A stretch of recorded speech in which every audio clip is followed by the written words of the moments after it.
Hey guys, welcome back to another video. In this video, we're going to be looking at three main ETFs here. The first one, it is a gold ETF, and of course IBIT, which is Bitcoin, and then VOO, which is the S&P 500. The reason I want to bring this up to you all is because we can see the performance has been quite high, actually outperforming the S&P 500. So as always, I love this site. It's called Stock Analysis, and we can understand where these ETFs are going. So if we come down here to Inception, I want to show you guys right here. So Bitcoin is actually leading it, which is no surprise, but right behind it on the 1 year, look at this right here, it is actually gold. Gold is actually beating Bitcoin on the 1 year returns. Now it's interesting for me to see this because it's at 38.07% versus IBIT right here at 11.76% and VOO at only 8.14%. It's quite impressive to see that. So we can come in here and look at year to date. So we can see everything has actually been negative on these ETFs on two of the main ones,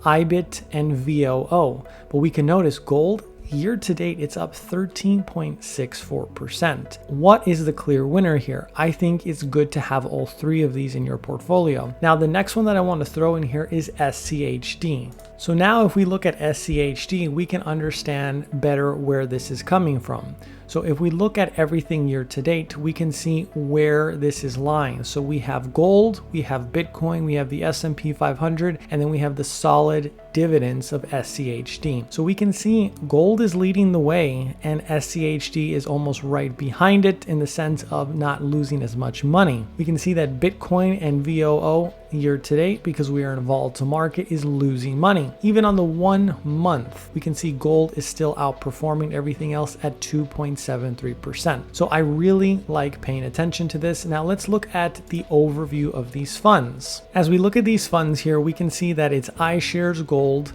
and then we can see again it's iShares again. So these are both through BlackRock and then of course Vanguard and then Charles Schwab.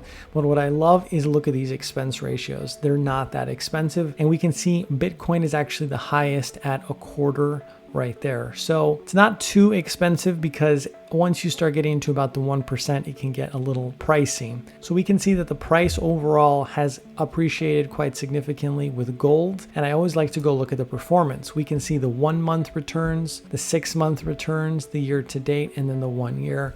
Gold is the clear leader here. So I would recommend looking into this ETF. There are other gold ETFs. I love the fact that it's price appreciating so quickly. And we can see the price for this is actually not too much, only at $29.74. Not too bad. Basically $30 to pick up one full share of this IAUM. Let me know if you guys have any more questions or want to talk about anything specifically in this video. I just wanted to bring that up to you guys because I think gold is price appreciating quicker than a lot of other assets. As always, thank you for supporting the channel. Please like, subscribe, and I'll see you in the next one.